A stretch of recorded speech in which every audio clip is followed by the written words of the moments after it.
ఒకవేళ నువ్వు నన్ను నిజంగా ప్రేమించావనుకో, టెన్షన్ పడకు, జస్ట్ ఫర్ ఎగ్జాంపుల్ అనుకో, నన్ను ప్రేమించావనుకో, తెల్లారితే నీకు నిశ్చితార్థం. అప్పటికి కూడా నీకు నా మీద ప్రేమ ఉంటుందా? ఉంటుంది. ఎలా ఉంటుంది? ఎందుకుండదు? అదే ఎందుకుంటుంది నేను అడుగుతున్నా. ఎందుకంటే నేను నిన్ను ప్రేమిస్తున్నాను కాబట్టి, నా మనసులో ఉన్నది నువ్వే కాబట్టి.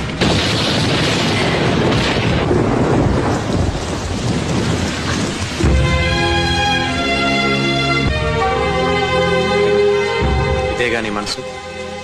నీ మనసులోనే ఉందని నాకు తెలిసిపోయింది, కానీ నా మనసులో ఏముందో నీకు తెలియదు. ఇందాక నువ్వు చెప్పింది రైట్ అర్చన. జీవితంలో ప్రేమ అనేది ఒకసారి పుడుతుంది. నేను జీవితంలో ప్రేమించింది నిన్నే, ప్రేమించేది నిన్నే.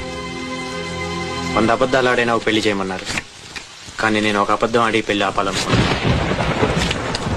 తప్పు కాదుగా?